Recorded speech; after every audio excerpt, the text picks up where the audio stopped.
The Still Loading podcast is brought to you by the wonderful people on Patreon. Amazing people like Stephen P., Gilmer, Kevin from the Bit by Bit Foundation, Matt aka Stormageddon, Doug from the Nostalgia Marcanon podcast, Ryan K., Melissa S., Mike from the Old Switcheroo podcast, Parallax Puddles, Pib Extra, and Mr. Biscuits have all been wonderful enough to support the show over there. So if you would also like to get your name read at the beginning of an episode, along with a bunch of other goodies, go over to patreon.com/stillloadingpod and check out everything it has to offer.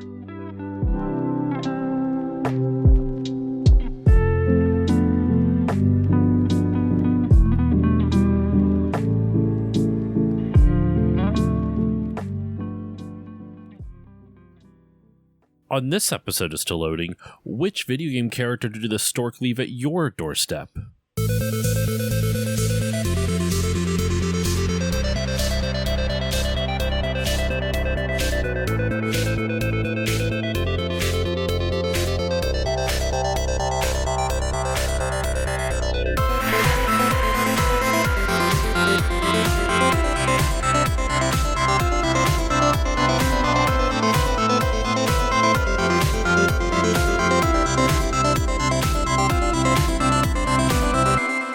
Hello, everyone, and welcome to this new episode of the Still Loading podcast. I'm your host, Josh Koval, and today's episode, it is the finale of Mario Month. Mario Month 2026 is coming to a close, and yes, while it is sad, we are going to leave you off, though, with this phenomenal episode that you're about to listen to, all on Yoshi's Island, Super Mario World 2 Yoshi's Island, though that name is an interesting name for damn sure.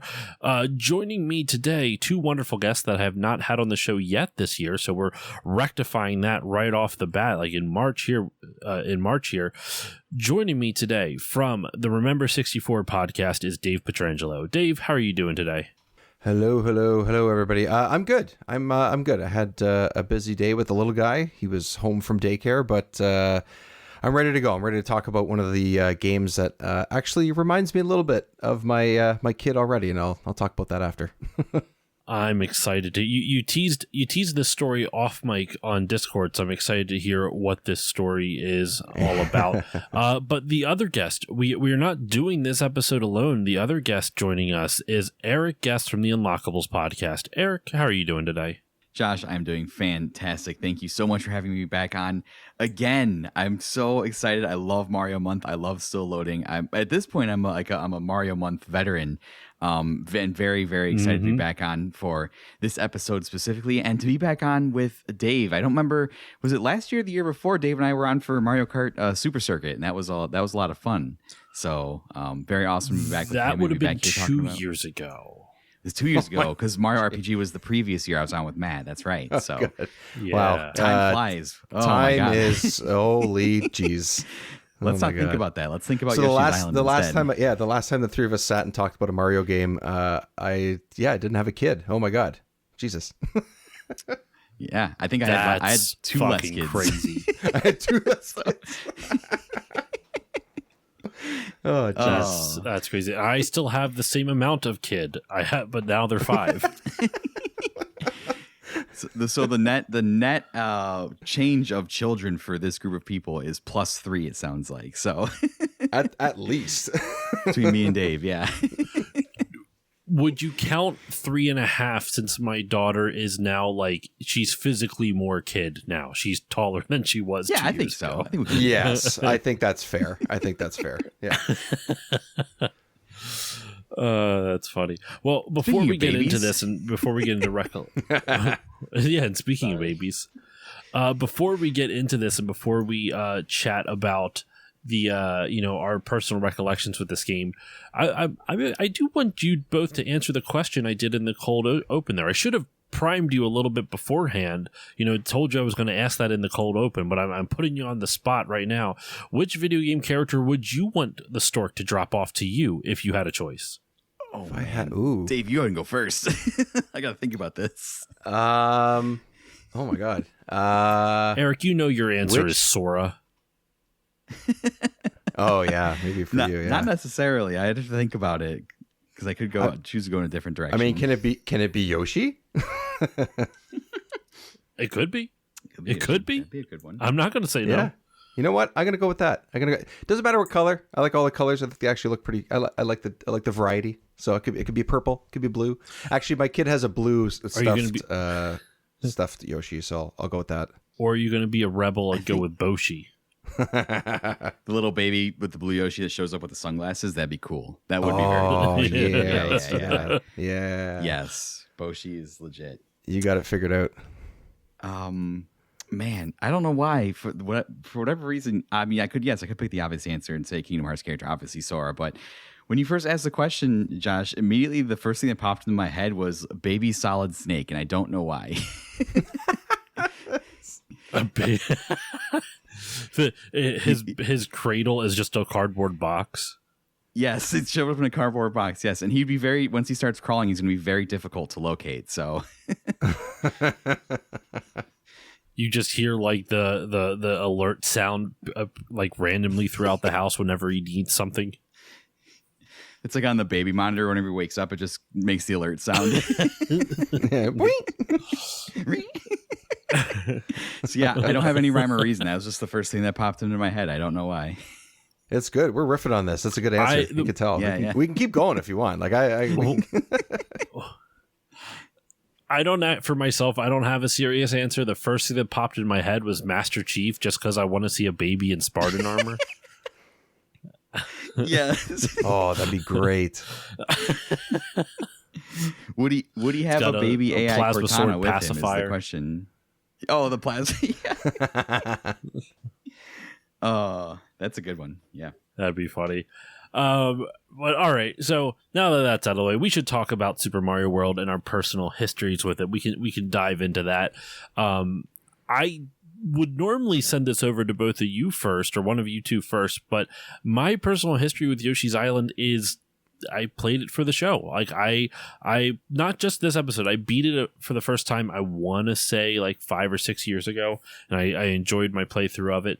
And once again, spoiler alert, enjoyed my playthrough of it again for this one, though in a different way.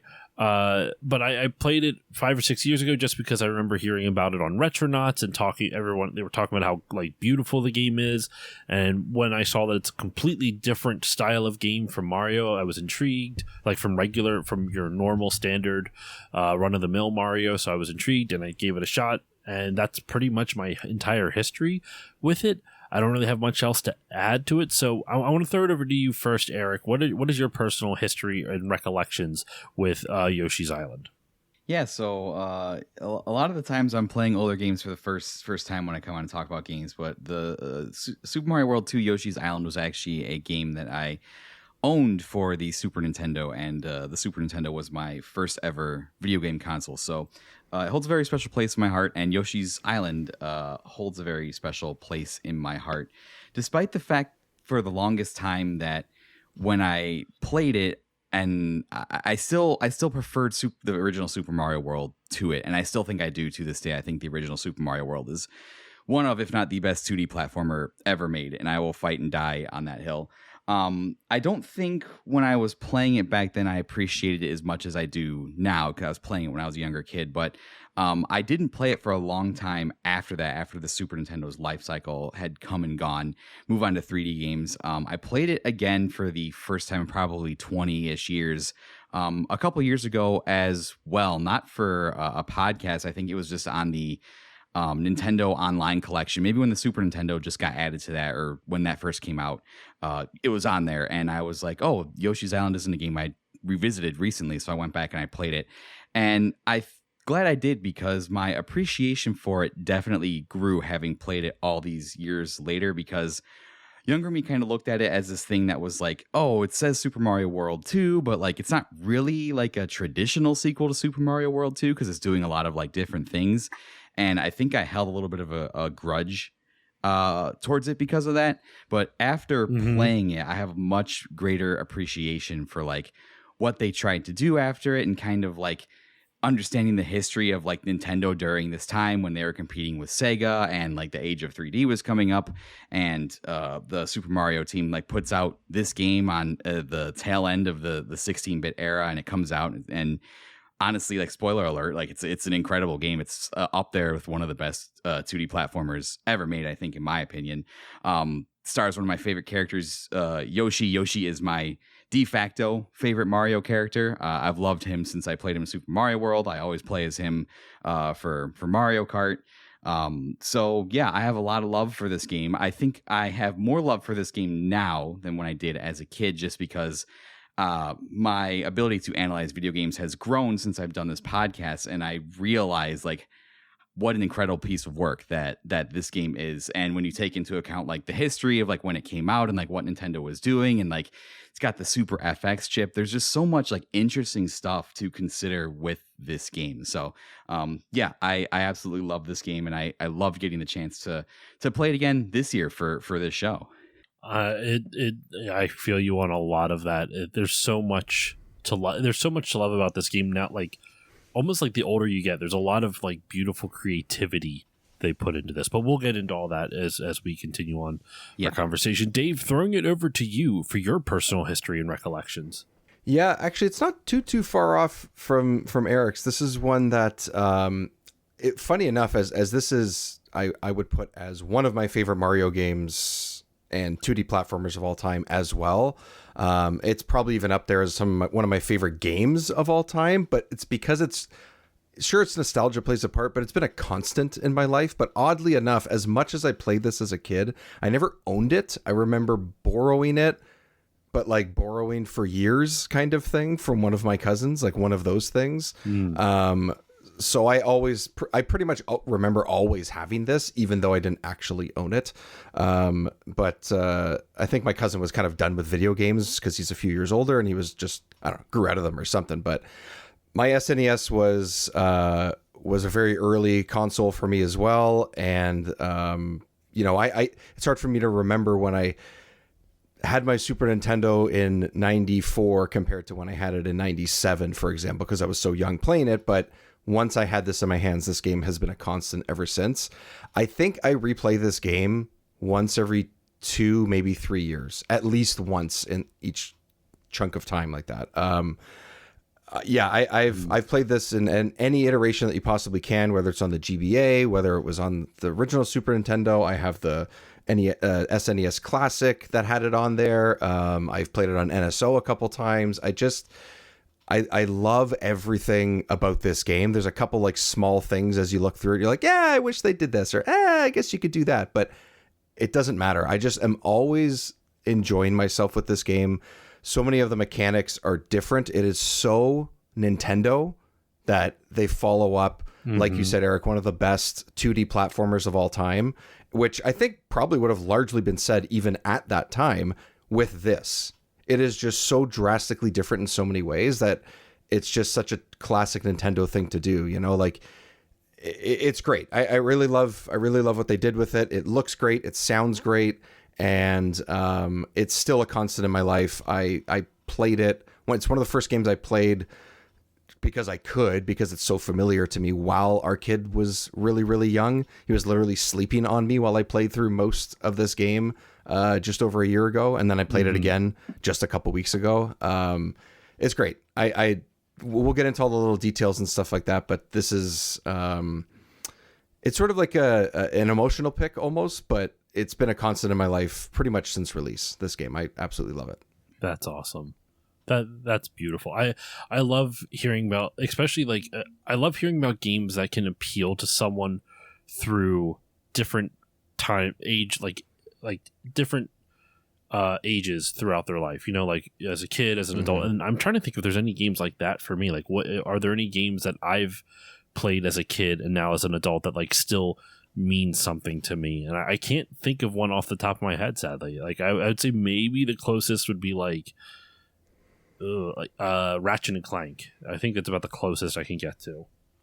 But yeah, even for then, me it like, would that be, wasn't like For me, it would be this and Donkey Kong Country 2, mainly because that's my favorite game of all time. So that's part of the reason why. But I think I've played this game like a dozen more times than that game, surprisingly.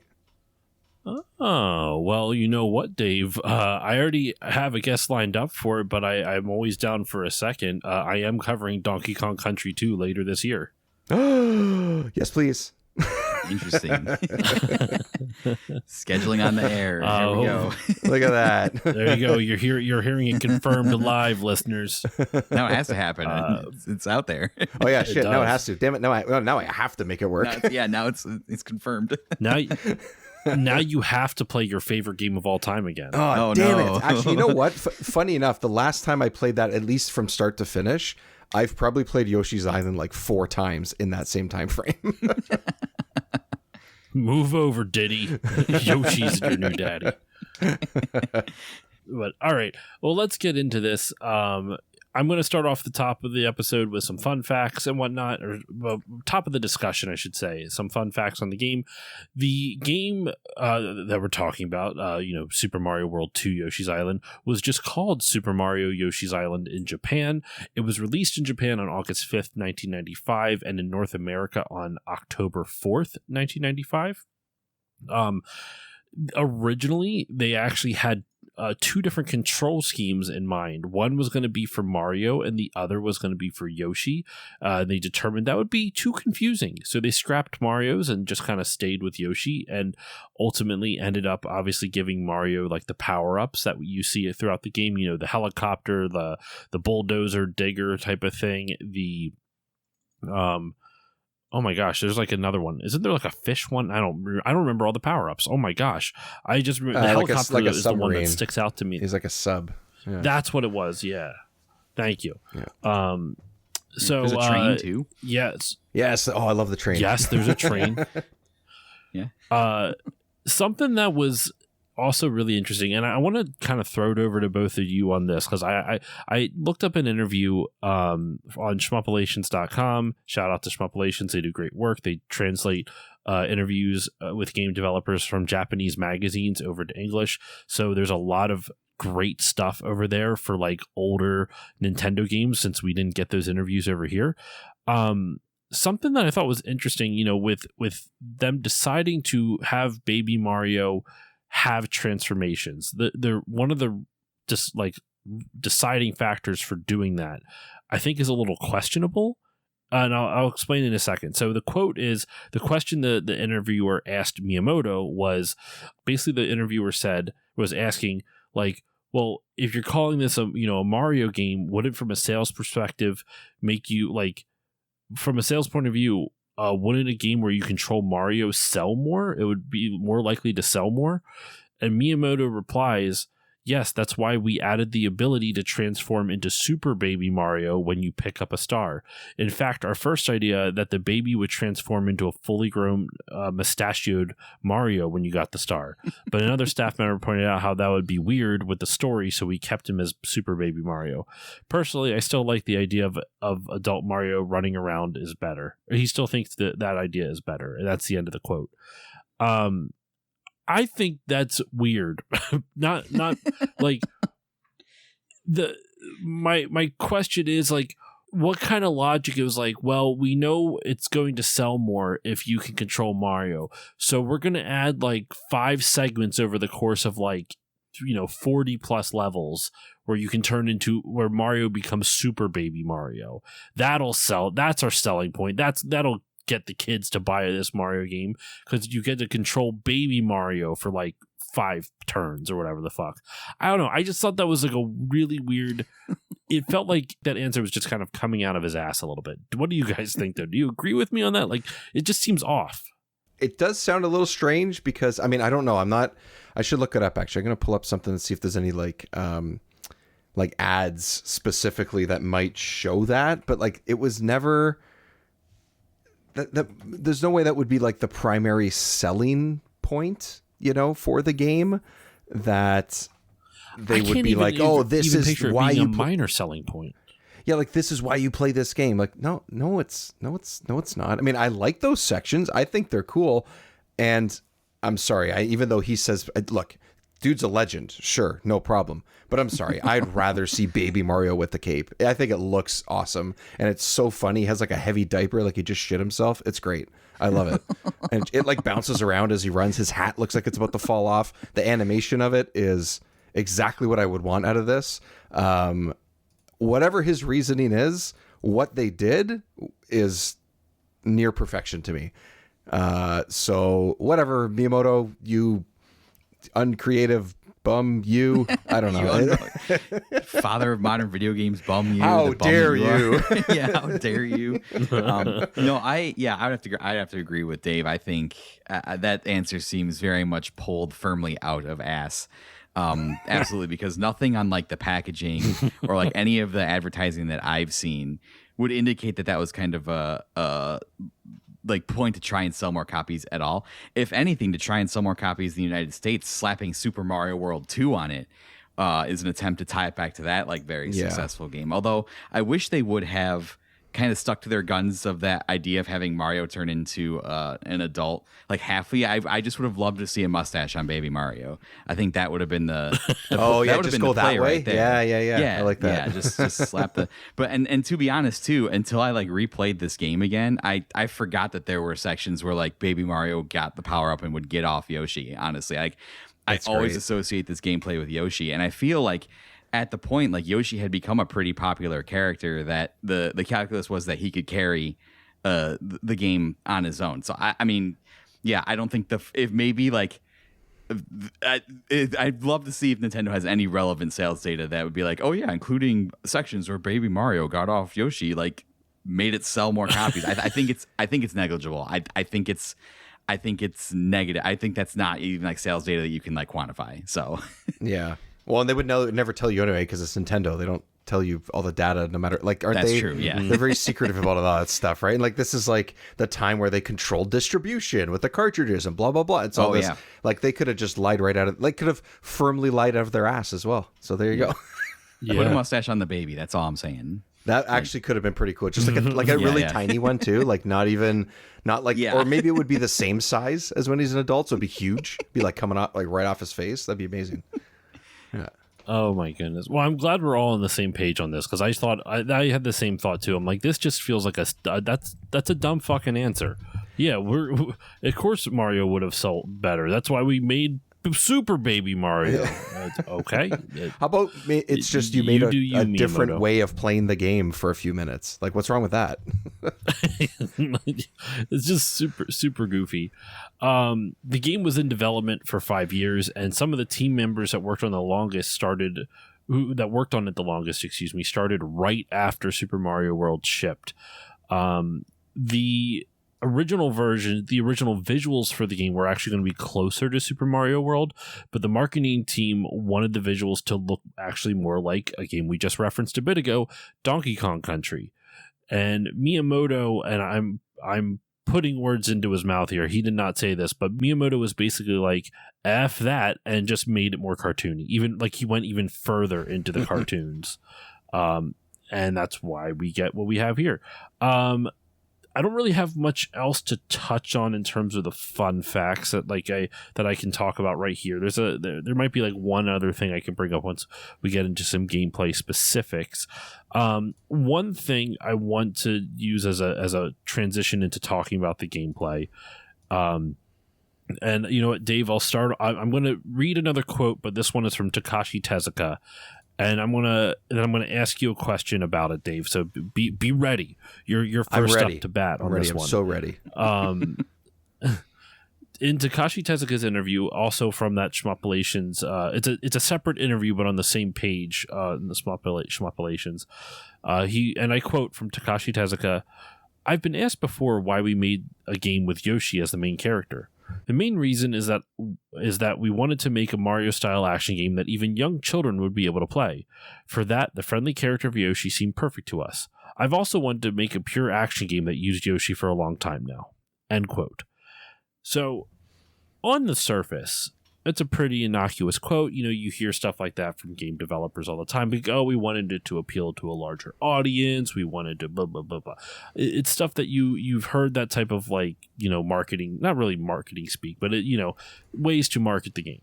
Sure. And the question I want to ask you both, and I'm starting with you, Dave, is do you think this game is easier for young children? I think this game is harder for young children. It is harder to be good at this game, or like, so, and I'm using a very anecdotal bit of evidence. My 5-year-old daughter, she can understand basic Mario games a lot easier, a lot better than she can with this. She loses baby Mario all the goddamn time on the first fucking enemy on the screen. Every time she knows to jump. She knows to jump in the other Mario games, but for some reason she just doesn't do it here. And then when she finally did understand how to have Yoshi like eat up enemies to turn them into eggs, and then you can learn how to throw the eggs, then like I think there's actually a lot more mechanics in this game than a standard Mario game. And I'm not just talking about from a power-up perspective. I mean just your core gameplay experience to me is a lot more complex than what is in your baseline, your standard run-of-the-mill Mario game.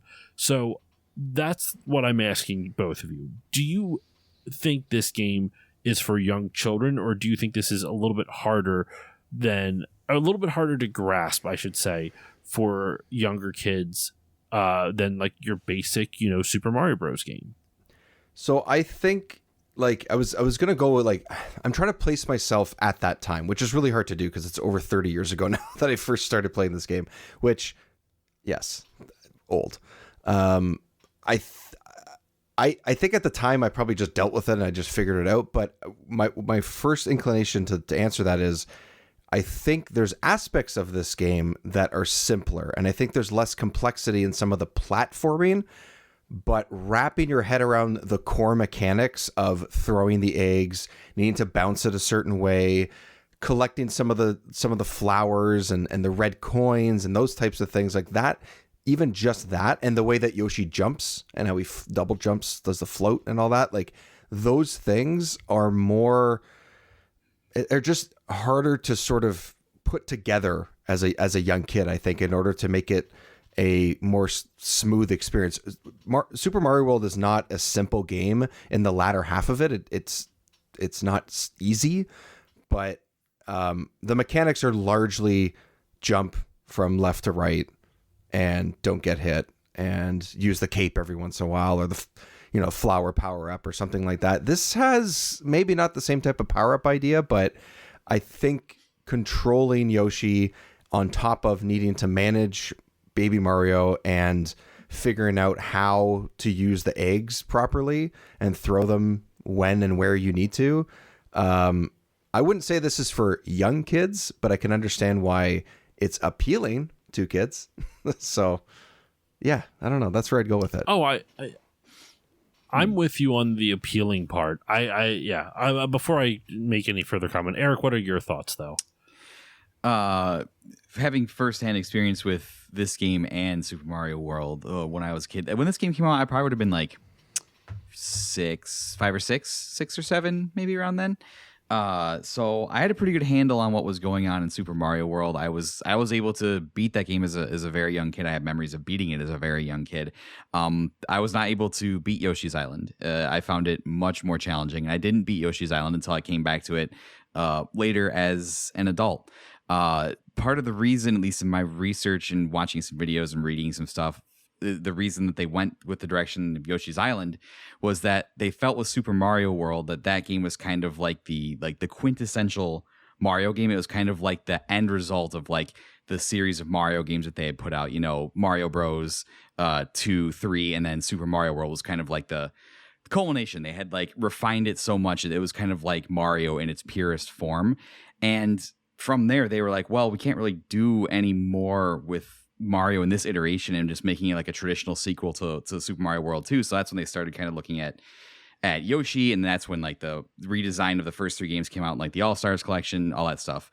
I think it's much more challenging with Yoshi's mechanics, and there's just a lot more going on, especially with Yoshi's jump, because Mario's jump in World and throughout all his games is like very crisp, it's very precise, and it allows you like a certain degree of like control in the air, where Yoshi has like that, he kicks his legs and he like is able to like float. And his float is kind of like on like almost like a parabolic curve where like he like goes down and then like ascends a little bit. And he's very floaty by his nature. And I've always found that like very floaty platforming has always been like more difficult to control. And I think the level design too in Yoshi's Island, Super Mario World's level design is usually pretty straightforward. It's just get from the left end of the screen to the right end of the screen, and there's just stuff in the way. There are a lot of levels in Yoshi's Island that are like more vertical and more like labyrinthine and like laid out and a little bit more like a maze that require like you going back and forth.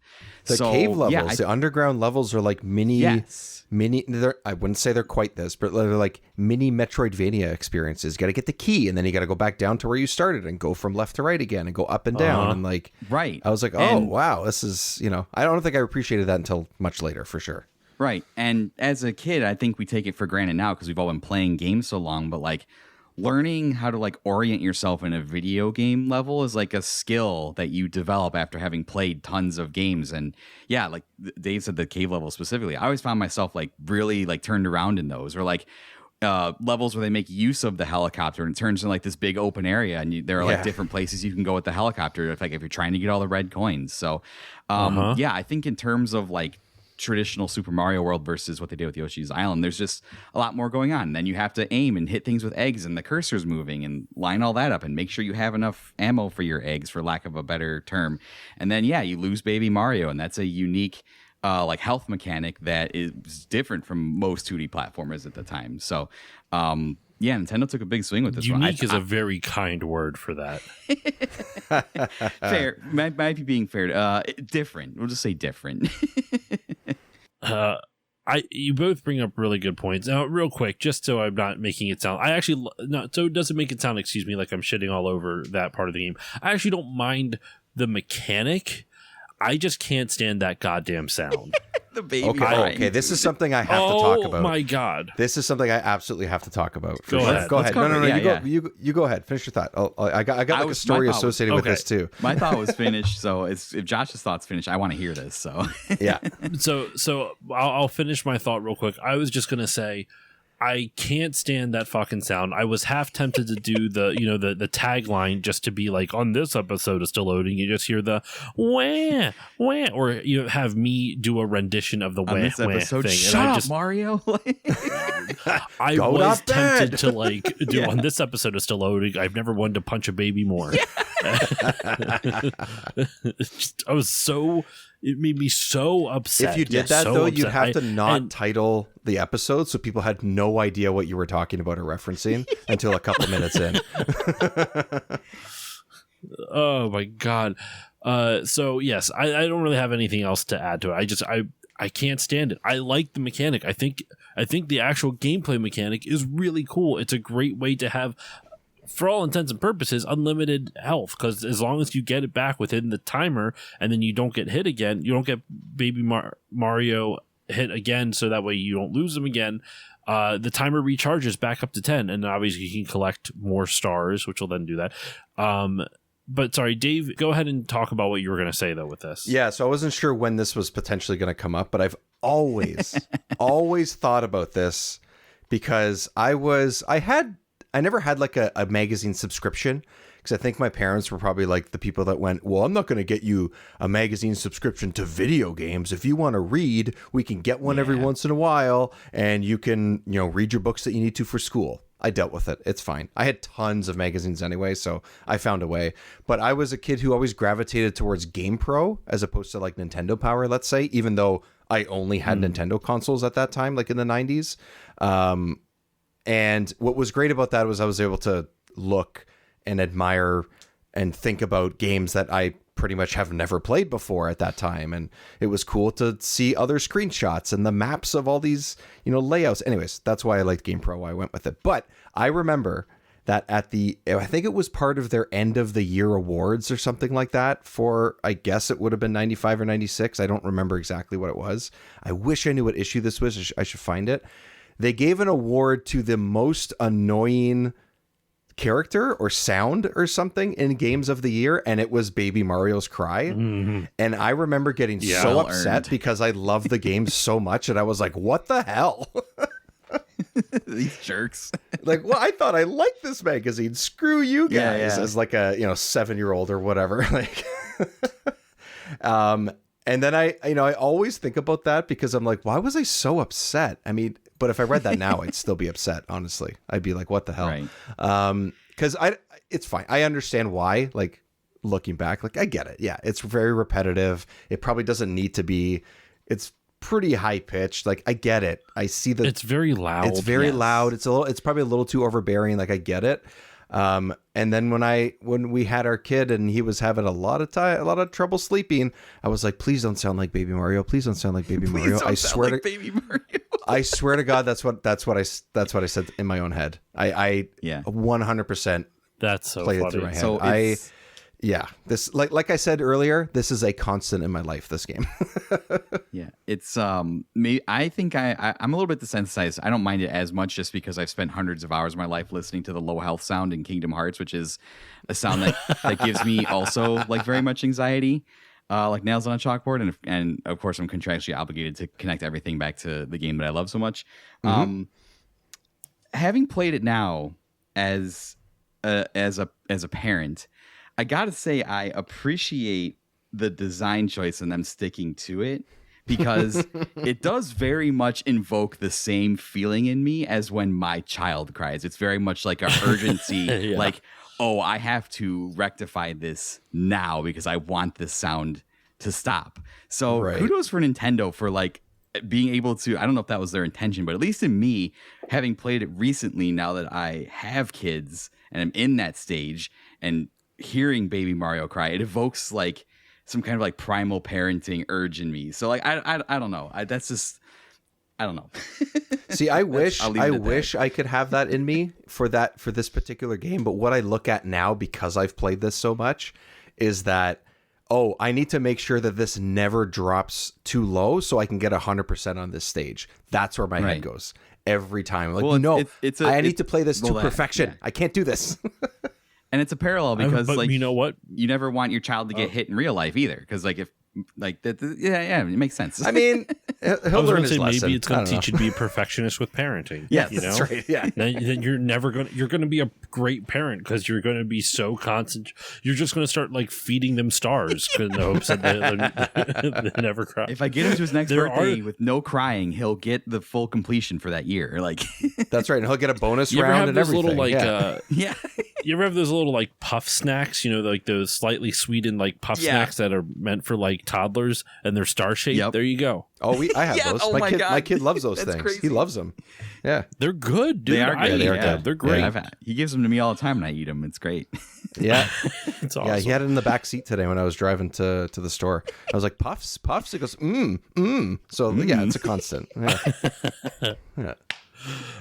3 dads on a podcast. Yeah. I still got more. I got more stories. Don't worry. I got more. Oh yeah. So real quick, what I do want to touch on because we've touched on a lot of different like elements of the game so far, elements of the gameplay, but just for like a quick overview of what the actual gameplay mechanics are. In this game, you play as Yoshi, and the objective is to, it's basically a Yoshi relay race where they're passing off Baby Mario as the baton. And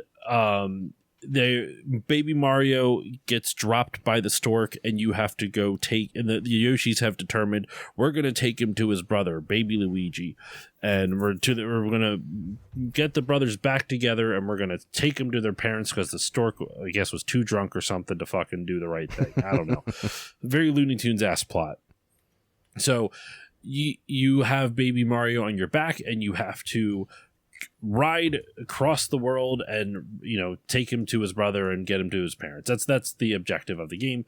The gameplay mechanics are that Mario is on your back constantly. If you get hit, he will suddenly warp into a magic bubble and start floating around, crying incessantly with the worst sound effect you've probably heard in a long fucking time. The sound effect that probably steered away a millennial from becoming parents. You know, they're always fucking, you know, douchebags are always complaining about like, oh, millennials aren't having kids. Well, blame this game. the birth level crisis. We played Yoshi's Island. We don't want to hear that ever again. Ever again. Trace back to the Super Nintendo. Yeah. So in the way that you get it, the way that you stop your health from deteriorating is to get Baby Mario back. You just pretty much, you can either like jump into him with just with Yoshi, or use Yoshi's tongue to kind of grab the bubble, and then Mario will hop back on your back and you're good to go. You can shoot an egg at it and it'll drop down. I don't know if you guys have done that. You can shoot an egg at it. If you are below 10 health or 10 stars, it will recharge back up to 10. You can get, I think, up to 30 if I'm correct. It's like the max. And to like perfect a level, you have to finish the level with 30 stars, I believe. It's not how much you collected over the time, it's how much you have total at the end of each level. As you progress through the level, there's obviously lots of various platforming challenges. Yoshi's basic mechanics are that, and Eric, you touched on it already, he's got the hover jump, where if you jump and then press and hold the jump button after jumping, Yoshi will kind of do the sound effect, and both those are actually pretty good. Yeah. If anyone hasn't played really this game, it, it's the same as how he jumps in Smash, or at least he does for the Smash games that I've played. Yeah. That's where this comes. And if you're really good at it, you can like indefinitely hover and do the flutter step for a long while. In fact, there's a couple sections where like I went across like large chunks of levels because I got the timing down perfectly, which doesn't always happen. Sometimes I couldn't do it, but it's hard to do. It's hard to do. Yeah. Periodically throughout the levels, there are different power-ups that you can get. We touched on them already because I forgot what they were prior. But you have the helicopter, you have the little like mole dozer type of thing. You have a car, you have a train, you have a submarine, and they're basically just little like traversal, not mini games. Like they're kind of like mini games. Like the mole things, it really just depends. Like the helicopter usually takes up a whole level, usually, or at least a large chunk of the level. The mole dozers are kind of like a small section. The trains are usually like a small little puzzle section.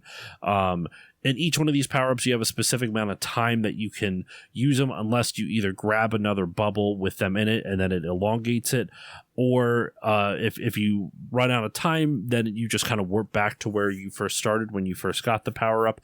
However, there are some levels, like we were touching on with the helicopter, where you need the helicopter to beat it, and you have to traverse a large portion of it, and the only way you can beat that level is if you go to the very end and kind of touch a block with Yoshi's head on it, which indicates that now you're going to spawn there. So like you kind of warp Yoshi back over to the spot where you just landed, as opposed to when you run out of time, you would warp back to the beginning of the helicopter segment.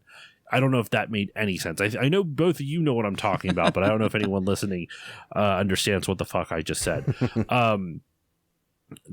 And then you can eat enemies and either spit them back out or poop them into eggs, or there are some that will give you different power-ups. Like if you eat different fruit, you can get like, there's like the watermelon. If you eat a watermelon, you can shoot seeds out. If you eat like a frozen fruit, you can freeze enemies. If you eat a fireball, you can spit fire.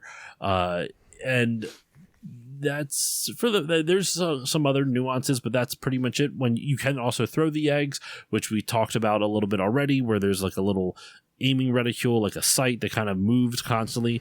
You can lock it into one spot if you want to by hitting, I think, the R button while it's moving, and then it stops moving, but then you still have to hit the throw button again to throw the egg. Those are the basic mechanics. You know, I would say the ones that you use most commonly are the obviously running, jumping, flutter step, as well as the egg eating and tossing. I would say are the most common ones, and also like eating up an enemy and spitting them out type of thing. Is there any mechanics that I did not bring up that you guys would want me to just for the overview? We'll go into specifics in a moment, but is there any mechanics that I didn't bring up that you think I should have? No, I think that's the basics. Yeah, there's little nuances that you could play around with and stuff that I get into sort of habits and stuff like that. But that's more just like, oh, that's my style of play, rather than a you know, core thing or minor thing. Yeah, I agree. So with that in mind, then I'm going to throw it over to you first, Eric, to get your thoughts on the gameplay. What are some things that stand out to you? What are some things you really like? What are some things you don't like? What are your thoughts on it?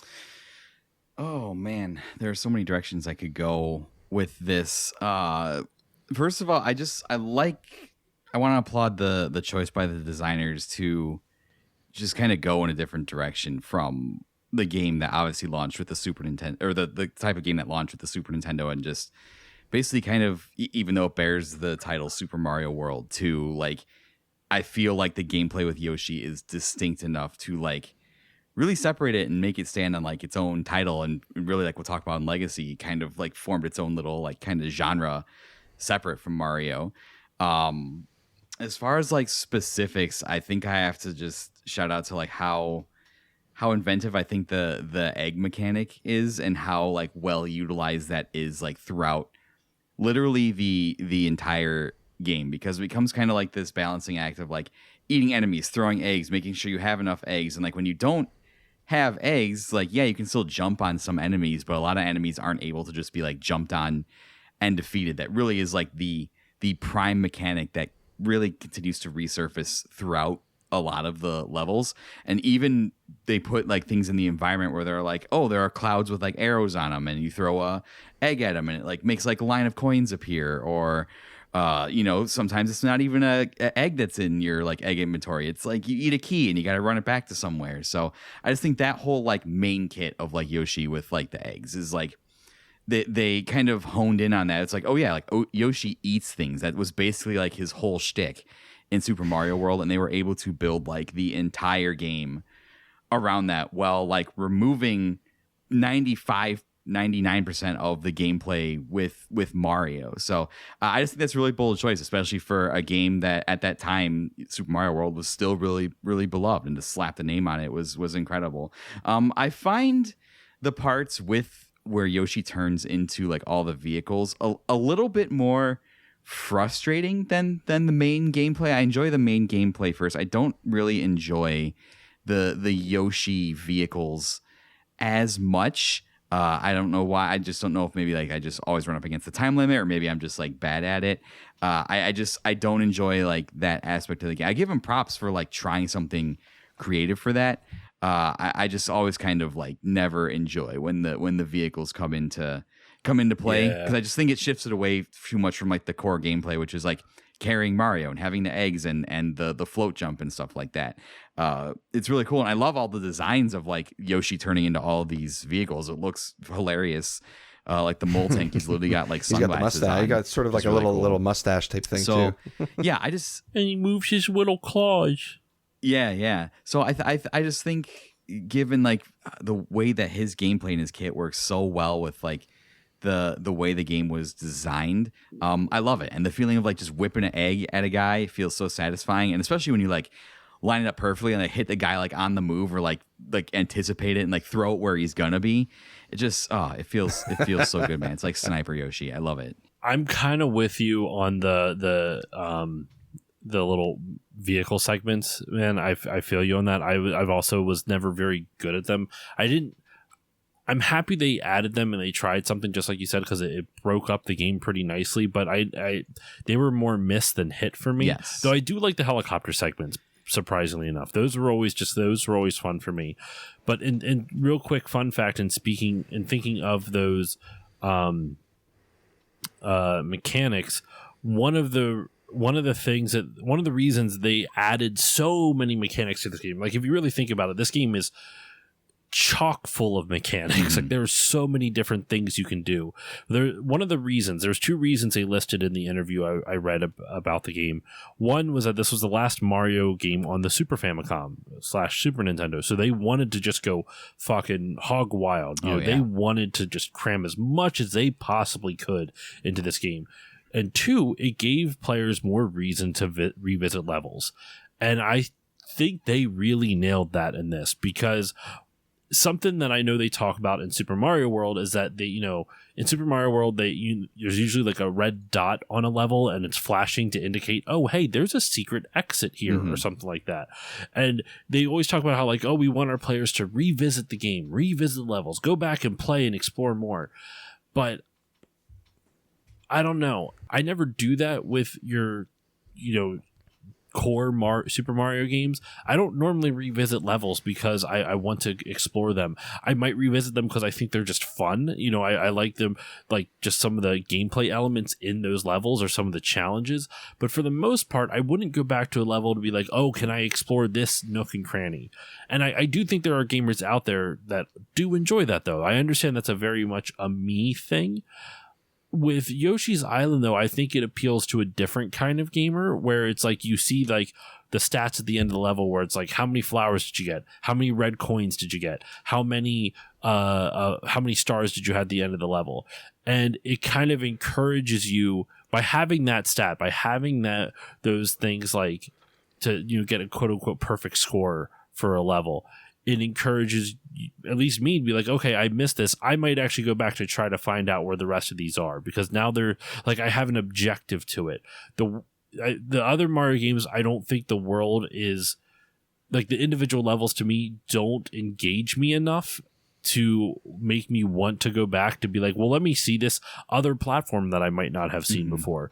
Yoshi's Island, it gives me an objective to do that. So like, once again, I'm not trying to me, this is comparing apples to oranges type of thing. Like, I don't think one is better than the other. Yeah. I think some people, like I know for a fact, you know, reading people's essays and personal recollections of, you know, Mario 3 and Mario World, where they'll talk about how they would replay the levels just because they wanted to see every single aspect of the level, find every single coin, find every single extra life that they might have missed, that kind of thing. And that's just never been me. So Yoshi's Island appeals to me in that into the completionist mind aspect for me, because it gives me like a checklist of objectives to basically like, here's how you can perfect the level. You still have to figure out how to do it, but here's what you need to perfect the level. And it kind of gives me that incentive to then go back and do it.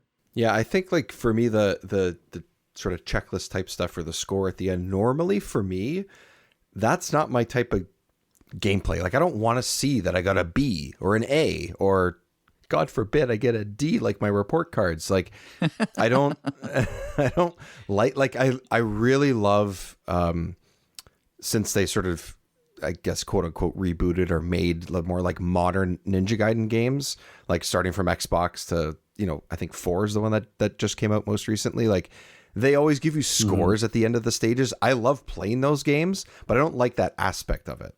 But for some reason, I'm with you on that. Yeah, but for some reason in this game, I'm totally fine with it. And I'm also not a completionist in most games, pretty much almost any. And I'm not someone who hunts for achievements or trophies in any way. Yet in this, I want to get everything. And I want to get 100% on every level. Do I? Most of the time, no. But I would, well, actually, most of the time, yes. But but from time to time, I'm okay going, I got 85. I got 99. Like, that's, oh my God, that I'd have to redo a level. I'd have to go back. But if I'm 10 points behind, I'll let it go. But yeah, normally that aspect of these games, and any game really, is not like my thing, but I deal with it here and I actually enjoy it. I don't know. I don't know if it's overall presentation or something, but like, it all just kind of works. I think it's two parts. I think one, because it's not giving you like a letter grade like Ninja Gaiden or other games do. It gives you a number. Also, I think, I think part of it is just how easy it is to know what the game wants you to do to get a better score. For me, like when yeah. Like, so like with Yoshi's Island, right? It is to get a better score. It's just collect these things. In games like Ninja Gaiden or like Platinum games stuff, you know, where they grade your gameplay or anything Platinum also prior to becoming Platinum did Devil May Cry. They did a bunch of others, Okami, that kind of stuff. Almost all of it is like it's a bizarre, almost aesthetic thing where it's like, how stylish can you do this? That's a lot of, Devil May Cry. It's all about stuff, but that's also subjective. It's just how, like, do you keep enemies in the air? Like, it's essentially just get good is the way to do. Like, there's no like guidance. It's just, no, you just have to do this fight, but better. And it's a very like arcade mentality or approach kind of thing, which in some games could work, and I understand why that could be appealing, but it just doesn't hit in the same way for me sitting on my computer or console. Yeah. It's one of the first. I'm with you on that. It's one of the first games I remember that like incentivize that completionist mindset, because it does give you that, like, you have a very clear objective reading on like what your completion of that level is. You're like, oh, it's at 87, like, and you very clearly know like what you have to do to go back into that level and complete it to get the 100. And there are incentives that go along with completing the level and getting that 100 score. I mean, and they require a mastery of that level to do that. It's like you need to have gone through that level. You need to see everything. You need to have the max number of stars. So that means you can't get hit. Or if you do get hit, you have to be able to find stars to max that out again. So it incentivizes fully and completely engaging with that level. And when you complete it, you do get those like mini games at the end for completing that. And there is 2 extra levels at the end of every world for like the incentivizing for completing all the levels in that world. That gives you kind of like a really challenging like bonus worlds. So there is that like kind of completionist mindset there, versus like we're talking about Super Mario World. Yeah, you have the red flashing icon on level, lets you know there's a secret there, but the completionist aspect of Super Mario World is just like kind of like seeing the whole world, right? There's not really like a check mark. You just like, oh, I just want to like play all levels or whatever, and like nothing else really matters. Where it's like, no, in Yoshi's Island, you have a very clear, specific marker on each individual level that, hey, you haven't fully mastered this to the extent that we're telling you that you can master it. Also, the minigame levels encourage gambling. So Yoshi's Island encourages gambling. So I will throw that out. Another reason for the male loneliness epidemic in the United States. One of the games is literally we're not having machine, kids because of Baby Mario. We're not having kids because of Baby Mario. We're not getting fucked because of gambling. Right. Hey, kids, congratulations on that full level. Here's a game of roulette. Oh my god. Well, I guess to real quick comment on the comparison to Super Mario World. Now that I am thinking about it, though, I do think I did find myself wanting to go back in to get all the exits in Mario World, because the reward for doing so was more Super Mario World. I mentioned that in the episode. Yeah, that's a good point. The reward for exploration is more Super Mario World. With that said, that's also pretty much the same shtick with Yoshi's Island. The reward for 100%ing Yoshi's Island levels is more Yoshi's Island levels. You are incentivizing players to go back and explore each of the levels to get all the power-ups, so that way when you do all that, you can get those 2 extra bonus levels. There's also little mini bonus, like, I don't want to say levels, but there's an extra mini bonus game in each level. It's usually getting a key to unlock one of the doors. But I never really got those. In fact, I don't think I didn't get those. I didn't really 100% any of the levels, except for like maybe the first 2. But I definitely didn't 100% enough to unlock any of the bonus ones during my playthrough. Real quick, before I throw it over to you, Dave, for your thoughts on the gameplay, one thing I do want to comment on, just as a quick criticism before I forget it. I actually think this game's a little bit too long. What do you guys think so? I don't know. I always remember my first playthrough, and on this one, I just remember like being like, okay, are we done yet? Like, I'm kind of over this at this point. And I think it's just because like there's 48 mainline levels. There's 8 levels in each world, and there's 6 worlds. And then you obviously have 2 extra bonus ones, plus technically every single level has that extra bonus section if you find it, type of thing. But by world 4 or 5, I was like, dear God, these levels are long, man. They're really fucking long. Later in the game, some of the levels get longer than they should be, but I never thought that the game itself felt too long. It's just me with my love of the game kind of thing, but I could see why. I could definitely see why. Yeah, I could see it. It definitely feels like a longer game because, I played this and then I went back and played, I was just playing a bunch of Mario games at the time. I went back and played Mario Bros. 3 and Super Mario World. Those levels are very short by comparison. Those are designed, you're reaching the end gate. Like, if you're good at the game, you're reaching the end gates of those levels by like maybe a minute 30 tops if you're kind of running through them. I just think, the level design for Yoshi's Island, like I mentioned earlier, in the cavern levels and stuff, is more encouraging of like exploration and spending more time in the level. So I think that's where the difference is there. Yeah, and correct me if I'm wrong. There's no, I mean, one of the things I like design-wise of this is that there's basically no HUD at all in it, unless you get hit and you see Mario's number at the top. But like, you don't even know how many coins Basically you get. Yeah, you don't even know how many coins or any of the collectible stuff you have unless you press pause and check the menu.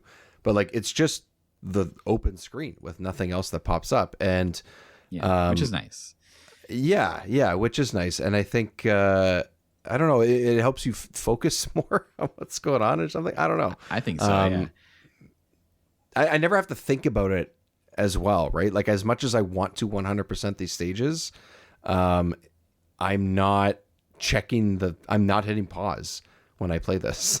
I'm not checking what I have or don't have. I'm just like, oh, okay, yeah, I have 30 stars and I probably have 3 or 4 flowers. Okay, that's close enough. I think I can make it. Like, it's that kind of approach to this as well.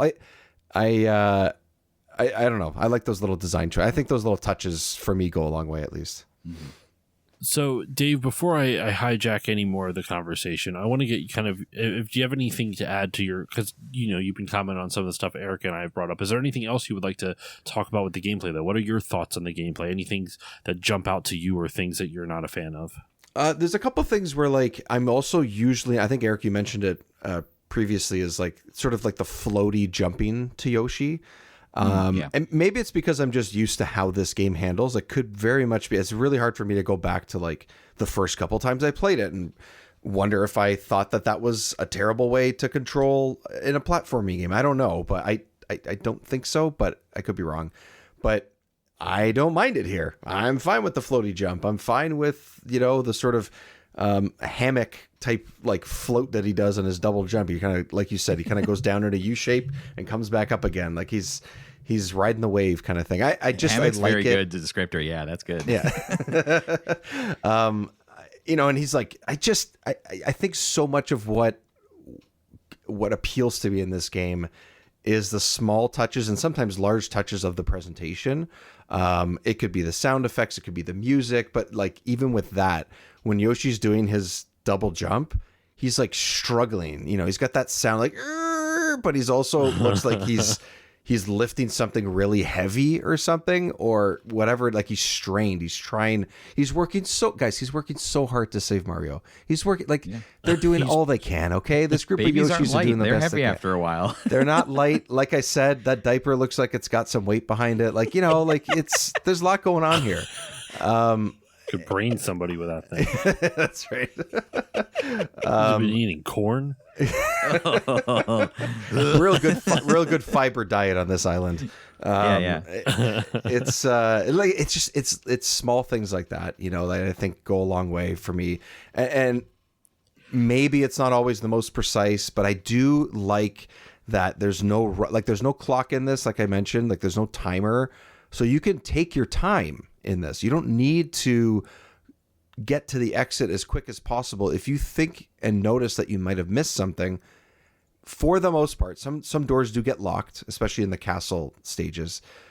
So you can't go back and get everything sometimes, but most of the time you can, and you can kind of find your way and be like, oh, look, I missed that coin, or, oh, I missed that flower. And there's also little things that I've gotten to getting used to of like, oh, I know that that's a red coin, or I know, oh, that type of path is going to lead me to a flower. I don't know if you guys know the little red coin flourish or whatever, but yeah, those coins actually look just a little bit different if you look closely. Yeah. No, I know exactly what you're talking about. Yeah, like little there's things like like a slight that, right? red tinge to it. Yeah, exactly. And I think like I just like the it's weird because like when you were talking about it before of like, is this meant for little kids or is this meant for a younger crowd or whatever? I actually like that there's complexity to this, but the presentation is very childlike. That appeals to me quite a bit, and a lot of indie games nowadays do that stuff, of course, because the capability is there and people just have so much talent to be able to make that a reality now. And I admire that they were able to pull that off at this time too, and everything that went into making this game what it is. The only thing I don't really love, maybe, is those mid-game little mini games. Like they're just, whatever. I don't need more lives in this Yeah. game. Like I think I finished. I don't have the Switch. I played this time on my on the SNES Classic, but a couple years ago when I played it when my kid was sleeping on me, I played it on the Switch, and I think I took a screenshot. It's on my Switch somewhere. I took a screenshot, and I think I had like 70 lives or something at the end of this. Like, Whoa. you just collect them with the coins, and then you just get extras if you play all the mini games. And I'm just like, I'm probably died 10 times or something, maybe through the game 5 times, but like, that's it. Like, I don't think it's an easy game, but they just hand you free lives like it's nothing. And I don't need to play those mini games because that's pretty much all they give you. So to me, they just waste my time. That's why I don't like them. Yeah. Some of the mini games aren't even very fair. I remember there was one Yeah. where I was like reading the instructions, and it was like you had to pop the correct balloon first. Like there was like 6 on screen or like 9 on screen, and the fucking you're competing against a computer. Just a little It's like a little character, thief. one of those like little thief dude. He pops the balloon he's in front of and wins. I'm like, how the fuck Yeah. am I supposed to win? Like, Yeah, I didn't it's even get a chance to randomized. do I think anything. it's randomized. I don't know if it actually is, but Yeah. It should never be in the one that's directly in front of you. It's just not fair. yeah. It Oh, we was missed in the bullshit. core I was so mad. gameplay stuff. The ground pound. He's got the classic ground pound. That's Yes. or maybe you did mention that. Maybe I spaced it. No, I didn't. No, I didn't. Yeah, Dave. Before we go any further, Josh, I think Yeah. Dave brings up a really interesting point when he's talking about the HUD and stuff, and that just kind of struck me while he's talking about it. There is no timer in the levels, and that combined with the different kind of health system where you have like the countdown clock with Baby Mario, really does change how you perceive time in the levels because you're not in as much of a hurry. You're not fighting against a timer in any level. And it's not like 2 hits and you're done and you go back to the level select screen. So I think that maybe might tie in with like what we're talking about, how the levels feel longer too. Cause it's literally a different way you experience time as opposed to like previous Mario games. I just thought that was interesting. I just wanted to bring it up. It's fascinating. I think you're onto something with that though. Like I do think the fact that there is no time limit really does encourage you to take more time in the levels and backtrack and explore. And I think there's a lot of elements. It's not just the fact that they give you objectives that I enjoy more, but I do think there's elements in this. Like in Super Mario World, while the timer is longer, the levels are longer than previous Mario games, you still have a timer. You can't just lollygag, you can't just dawdle. Even the levels that where all it is like, above the first ghost house in Super Mario World, where you can get like the infinite lives if you like have a Yoshi, you know what I'm talking about in that section. Even there, like that level has a timer. It's like 400 Mario seconds, but like it's still a timer. Technically, you can't just take your time in that. Like you would have to. Yeah. Eventually, you're going to lose a life if you don't leave the level, and it's silly that it's even a thing. But in this, there is none of that. You just can take your time. You can explore. You can really just kind of go around with it. I mean, heck, even most of the power-ups, like the helicopter, the submarines, and all that other stuff, you can generally even redo those on some levels. Some of the levels you have to start the level over entirely because it like once you mess up, then you have to do it over again in order to have the level reset. But for the most part, you can redo any of those. There's just a lot of forgiveness in this. And Dave, you were commenting on like you weren't sure like the controls of this, are they too floaty or not? I actually don't think they are. I think Yoshi controls really, really, really well, because if you don't do the hover jump, Yoshi doesn't really float. It's just a normal jump. Mm-hmm. But if you decide to do the flutter step and hover a little bit, then Yoshi kind of becomes a little bit more floaty. But it's like you are choosing when he is floaty versus him just being floaty whenever the heck. Yeah, it feels like Yoshi's got a little more weight though. Like when he jumps, it's Yes. not like I mean, sure, it's part of the sound effect of Mario jumping. He doesn't have that sort of spring sound effect either. But it does feel like, again, part of the presentation, like he is pushing off with his feet. It's not just in World or other ones that came before this. Mario's not literally just sort of springing up and that's it. There's a little bit more oomph to what Yoshi needs to do.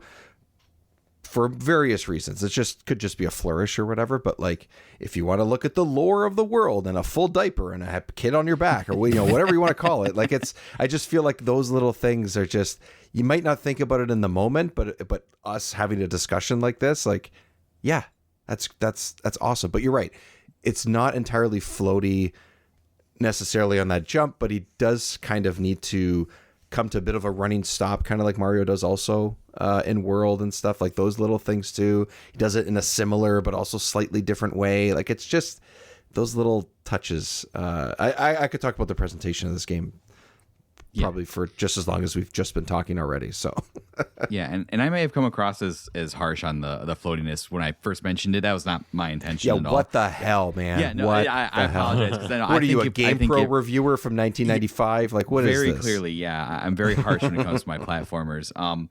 I've played like every single Mario game in existence, so I'm just used to that style. Yeah. I applaud them for choosing to make that design choice and give Yoshi his like own. They could have very well just like made Yoshi like control like a standard Mario game and just left it at that, but they decided to add in that thing that becomes a very big part of the gameplay. So it works for Yoshi. I think it is very good, despite that may have come off as like complaining earlier, but I do think it is very good. Mm-hmm.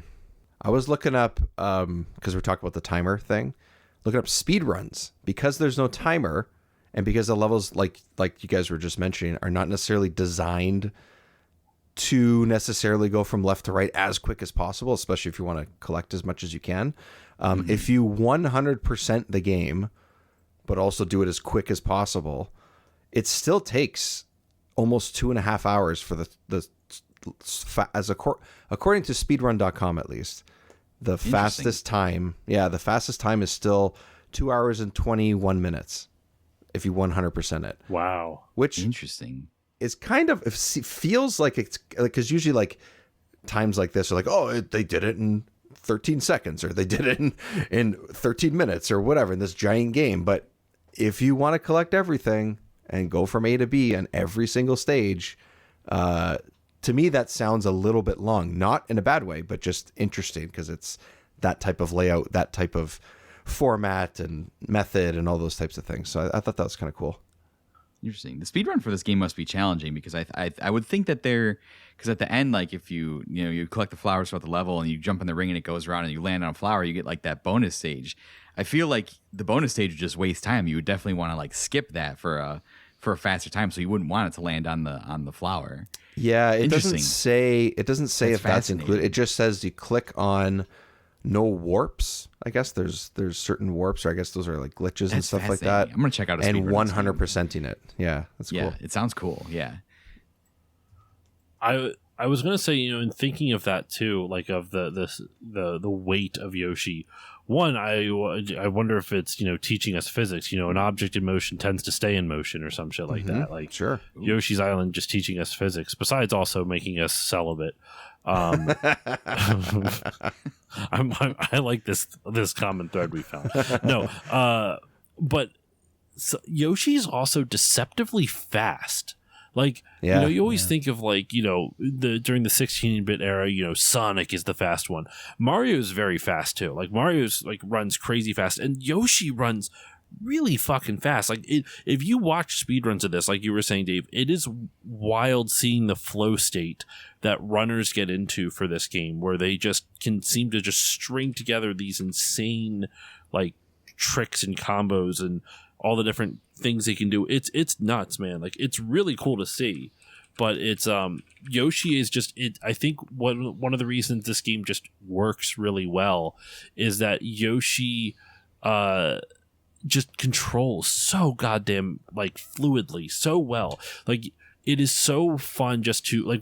I think there's a very kinetically like it's a kinetic joy that you get from running from left to right and just bouncing on everything perfectly, not having to stop once. It's the same, like they somehow were able to create the same joy you feel from being proficient at Mario, because that's also a real feeling in like playing Mario games and whatnot, of like, being able to just burn through a level and be like a fucking badass at it.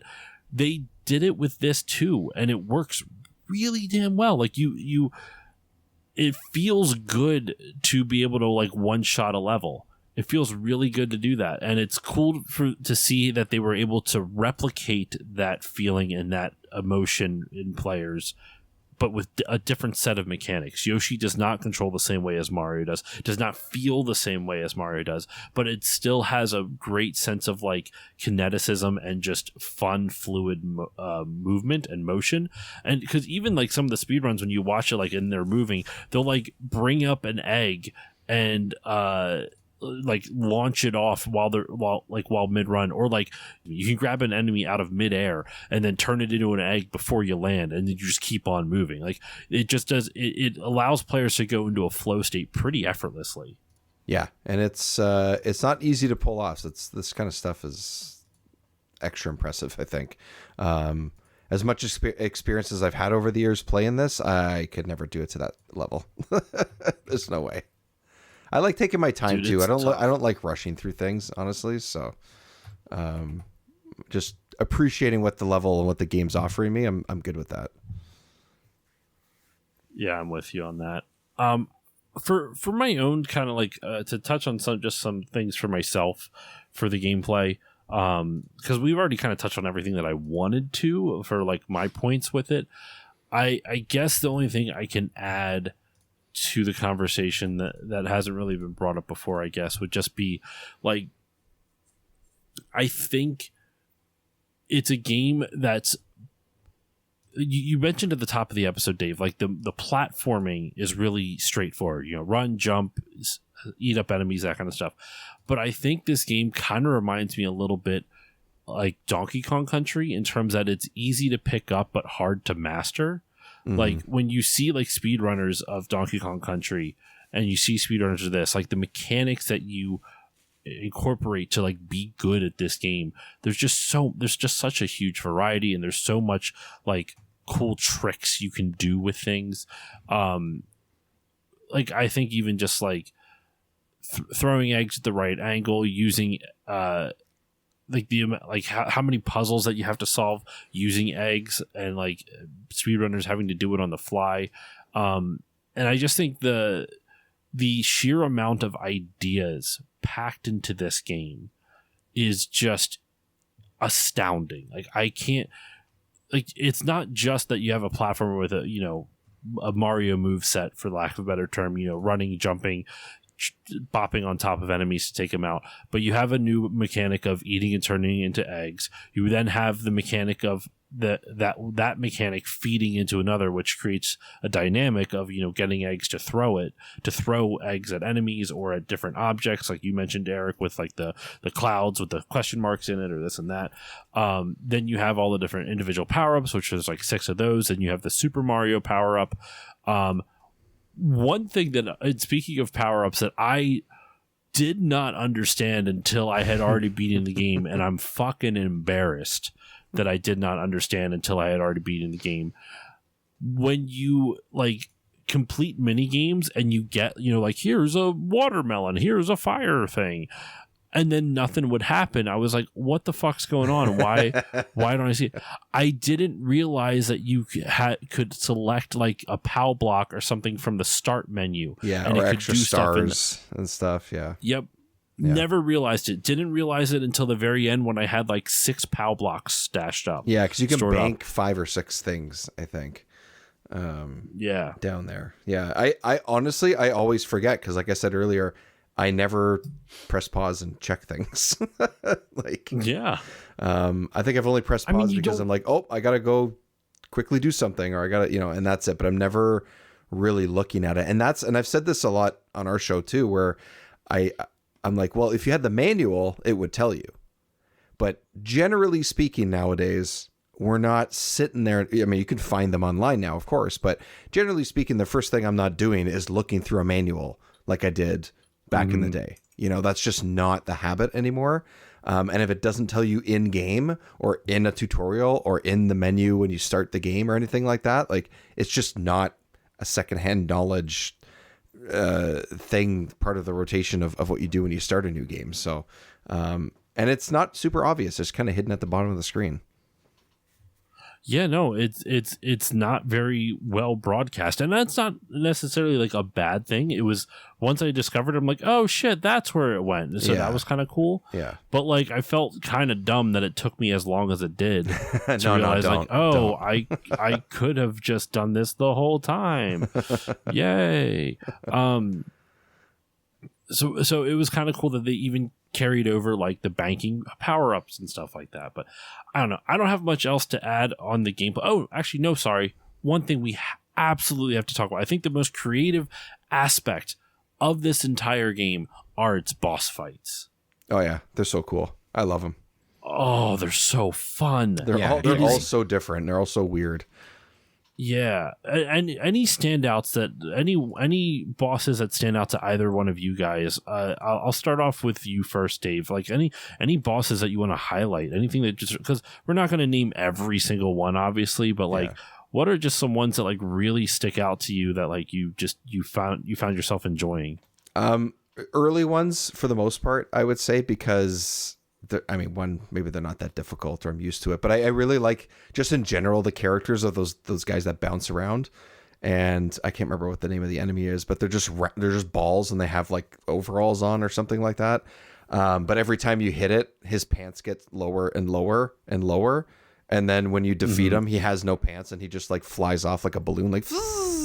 They're like that. I love that, and then I love the piranha. I think it's a piranha plant, considered one, where you have to sort of make your way to the plant and push it off the edge, which is a mechanic that you've been doing in that castle in order to break pots, in order to get keys and stuff to move on. Like that's such a small little thing where it's like, oh, this is the same type of pot that I've been pushing for the last 20 minutes. I have to use that here. It's not spelled out for you. It's more like every other boss. I think this is the third world or maybe fourth, so it's still pretty early in one of the castles. And it up until that point, it's just dodge and find a way to for the most part use your eggs to hit the boss. This one is not that. The eggs do nothing to the boss. You have to actually get close enough to push the pot over the edge. It cracks open, and it's essentially one hit kill. And I just love the creativity of that. I don't know if I'm afraid Eric's going to take mine, so I kind of want to jump in here and steal it before. Go ahead. The boss fight in the stomach. Oh, yes. Like the frog. That one's cool. Yeah. God, that was so much fun. Where like you have to like bounce the egg off the side of the stomach to like ricochet it around so you can hit the boss, but the stomach keeps getting smaller and contracting, and it just creates this sense of claustrophobia. It's fucking awesome. It's great. It's so gross looking too. It's all like wobbly and like and you can like run the egg, like slide it essentially along the edge, which is harder to do because the enemies are dropping and stuff like that, but like there's still multiple ways you could approach it, which is great. It's fantastic. I'm trying to think if there's any others that stick out to me, but Eric, I'll throw it over to you. Any boss fights you want to touch on or highlight? Yeah, I definitely do enjoy the first one, Bert the Bashful, and I'm cheating. I have the Yoshi's Island wiki up here, so I should have done that. Names. Yeah, so I'm definitely cheating here for sure. But the Bert the Bashful one is just that's just iconic because it's like the first one that you see, and you hit him with the eggs, his pants fall down. It's fantastic and it's memorable. The other one I really like for whatever reason, it's a couple reasons. I like the Raphael the Raven fight when you're on the moon and you have to like run around it. Oh yeah. First of all, for whatever reason, that reminded me of Mario Galaxy. I don't know why. I just like we're running around the moon. It's got like kind of Galaxy vibes to it. I don't know what it was about that. Well, and you're moving, but the background not moving, or you're not moving. Something technically, like visually, it looks like everything's spinning, but I mean, really, you're just kind of just running on the spot kind of idea. But like, it just looks very interesting too, and again, does something different than what you've done up until that point. Yeah, and I think about that boss fight too. I just really like the design of Raphael in general because he's just like. He's got that big orange nose and he's just got those dead white eyes that just like stare at you. I just really like that. And obviously I think I'd have to shout out the last fight, the big baby Bowser, where baby Bowser is gigantic and like slowly marching towards you and you have to throw eggs at him in the background. Again, another very visually distinct thing that boss fight does. A lot of the boss fights are very like visually distinct from like the rest of the game, and I have to shout that out. I mentioned it at the top. This game does feature the Super FX chip. It actually features the second iteration of the Super FX chip that allows a lot of those like more interesting graphical elements to be pulled off. Versus like standard Super Nintendo games. I mean, you think of games like it, like Star Fox, and the things that chip was able to help these games kind of do, these bosses to kind of like stretch and do like weird things and kind of just have weird presentations, or for like Baby Bowser, like being able to throw eggs at him in the background, courtesy of, you know, that technology that Nintendo was using at the time to try and keep pace with Sega and with PlayStation until the N64 was ready. So, but yeah, I think all these bosses are like super memorable and unique for a Mario game specifically. Yeah, and it's true, like the visual flourishes of stuff happens obviously in boss fights like that, but like just in general, the game has layers to it. You know, there's something, often there are 2 or 3 layers of just the background and then another foreground and then where you play in between all that. And it's just, I love the way that looks. It just looks incredible and feels so different than anything else that they made up until this point. Yeah. Mm-hmm. Also, I will give a compliment to the final boss fight. Eric, you referenced it just a bit ago with like the final boss fight and everything. I also think that boss fight works a lot better than the Super Mario World boss fight. Like, I love Super Mario World, don't get me wrong, but its boss fight is not like a good boss fight for, like, let me put it this way. I think the Bowser fight in Super Mario World is actually a lot of fun. I don't think it makes a lot of sense for that game because it's using mechanics that they never really tested you on throughout the game. You know what I mean? It's not like you have to do that throwing mechanic a whole lot over the course of the game. Right. In this, though, because you're constantly doing stuff with eggs, even though you're changing the perspective and you're throwing the eggs away from the camera as opposed to side to side, I don't think it's that hard of a leap, especially because Bowser is such a big target that you really don't have to worry so much about it. Plus, when he gets close enough, like the target gets really big. Now, I don't quite remember, is it the number of hits or do you have to knock him far enough back? I don't remember what the conditions for defeating him are. According to the wiki, it says he's defeated when Green Yoshi hits him 7 times. So, yeah. Okay, so yeah, it's 7 times, not like, okay, that's cool then.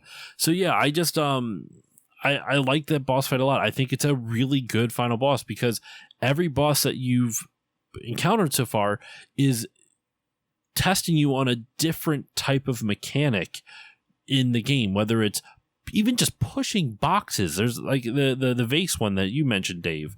Yeah, I have to correct myself, by the way. This is terrible that I got this wrong. It's not a piranha plant. It's like that ghost that pushes you. It's almost like it's like a giant transparent pillow. Oh yeah, that's what it is. Yeah. And it keeps trying to push you away. That's what it was. I was just thinking, I'm tired. Pot, plant, piranha plant, but there's actually is a piranha. There is a the piranha plant's the next boss. Yeah. So yeah. It's the one in the water with the little cool arms about that boss and stuff. Too? Yeah. You want to know something cool about that piranha plant boss? I did not know this. Apparently, there is a way to skip the entire fight. If you hit it with an egg right as you're triggering the cutscene, Kamek, it'll hit him, and it doesn't like remove him on the screen, but when Kamek comes on the screen to like, you know, do his magical power thing and turn him into a monster, he literally goes, "Oh no, you already beat him!" Like it's coded in that like you can cheat the boss, not cheat, but like, you can beat the boss fight early. You can and the glitch out of like, it. Yeah, that's awesome. Cool. It's not a glitch; it's intended. Oh, I guess it's intended. Yeah. But it's just something that it's not broadcasted well. It's hidden and it's secret, and I think that's really fucking cool. Yeah. So yeah, it's really good. The boss fights in general in this game, I think, are really where it shines, and I think compared to other Mario games previously, where the boss fights for the most part are just your same rinse, wash, and repeat, like over and over and over again. Like you might get some variance in the mechanics. but like every, like, you know, in Super Mario 3, all the Koopa kids, every boss fight of them is like, they might have some differences of mechanics, but you're still bopping them on the head 3 times. Yes. In Super Mario World, it's relatively the same, though. You might have to fight like Reznor one time, which isn't like a boss, but it kind of is. It's its own thing. But like, there's different kinds of boss fights in Mario World. There's the ones that you have to, you know, launch the dudes off the platforms that are flipping and, you know, changing angles. Then there's like the ones that are coming out of the pipes, and you have to hit the right one. They at least change up the mechanics in this. In Yoshi's Island, almost every boss has a completely different mechanic. It's really impressive what they do with it. There's a couple repeats, but like for the most part, each of them is so unique and individual. And I really think like Nintendo must have learned a ton from doing this game, because they just threw so many ideas at the wall, and a lot of them stuck really well.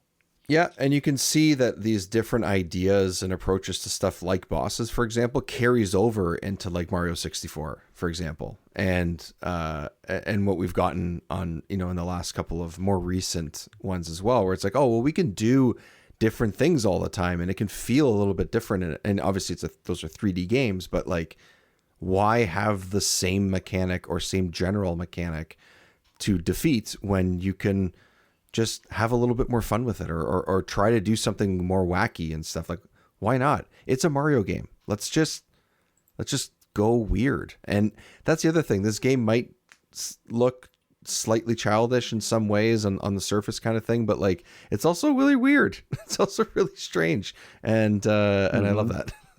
Yeah, I'm with you on that. I talked about it on the Super Mario Bros. 2, the episode just earlier this month. That's US Super Mario Bros. 2, in case anyone's curious. Yeah. Like that game, I think, and I stole the point from Retronauts, I believe. That game kind of gave Nintendo the license to be weird with Mario. Yeah. Just like kind of like the Adventure of Link did something similar for Zelda. And like, you know, maybe not Adventure Link, actually. I would say like maybe like Link's Awakening. There's a lot of weird shit in Link's Awakening too. But yeah, like it showed them that you can do things differently with the formula and still have it feel like Mario. And I think this game kind of further cemented that, even though that you wouldn't see this style of gameplay in another Mario game. This cemented and kind of like was the groundwork for Yoshi's gameplay, for Yoshi's games. But still, it's really cool to see how much they experimented with it, and it's great. It's like the gameplay in this is just so unique, so inventive, and I love getting to play. I love every time I play it, even though I will say this time, I mentioned before how it felt a little long. This time it felt more like a chore to play, but I don't think that's a fault of the game. I just don't think I was really in a good headspace this time around. Like I just was like, I had to set aside time every time I sat down to play this. I had to purposely be like, okay, I need to play this now. I have to play this. It's for the show. I have to do it. And most times, like when I play a game for the show, I have that mentality, but it's never like at the forefront of my mind. This one it was, and I don't think it's the game's fault. I think I was just kind of like, at this point, you know, this is the last game. This is the last episode of Mario Month this year. I've beaten Super Mario Bros. 1, 2, and 3 and World back to back to back to back, and then played this one. And also, for those who have been keeping track, I had all the James Bond games for the Road to First Sight series that ended a month or two ago. And in a few weeks, in fact, 2 weeks from now, the Punch and Nazi month is starting, and you're going to hear a familiar voice on the inaugural episode of Punch and Nazi month for this year as well. So, like, I've just had so many games on my plate that it just made it feel more like a chore. But I don't think, like I said, I don't give that as a criticism to the game. I think that's just more my circumstances in replaying it for this time. Homework is homework in a way, you know? Yeah, in a way. It was almost homework in a way. Oh my gosh. Before we go into final thoughts, we should move on to the overall presentation and visuals and music and all that good stuff. I'll go first on this one, actually. I've been throwing it over to both of you guys. I'll go first on this one. I fucking love everything about the aesthetic and presentation of this game.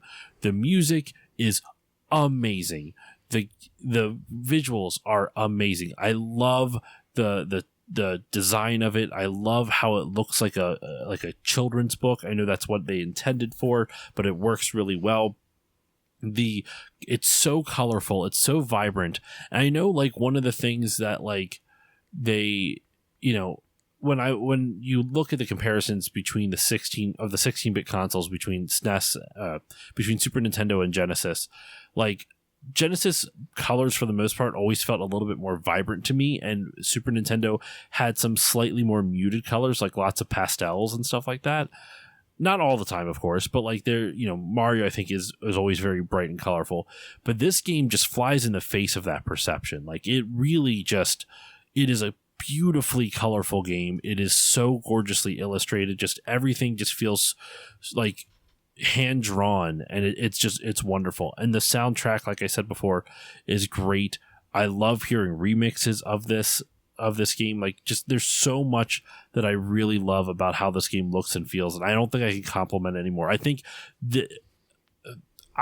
this is the best looking 2D Mario game, just period. Even though it's kind of like a Yoshi game, I fuck you. I don't care. It's a Mario game because it says it in the title. I just love how this looks. But Eric, I'll throw it over to you next. What are your thoughts on the overall aesthetics and visuals and stuff like that? Oh man, what can I say? Well, first of all, I'll get music out of the way because I don't think I can say much more than that. What really more can you say about Koji Kondo and the work that he has done? He has this just uncanny ability to look at whatever is being made and just understand what the music needs to be for that game, because it's always perfect. It's always on point. And this soundtrack specifically, I don't know. I have a really, like I said, Super Mario World's the first video game I ever played. It's a game that I love very much. I think the music in this game, there are days if you catch me in the right mood that I'll say that this soundtrack is better, because it's spectacular. So like, what more can you say about it? Koji Kondo is the GOAT. As far as visual aesthetics go, I think I'm really glad they went the direction that they did, because they wanted it to be visually distinct from the Mario games that had come before this, the Super Mario Bros. Games and Super Mario World. The goal was they wanted it to look like a children's coloring book. They wanted it to look like a children's like sketchbook. And I think they succeeded in that 100%. I mean, Josh, you mentioned the pastel, like almost like watercolor, like muted colors that they use.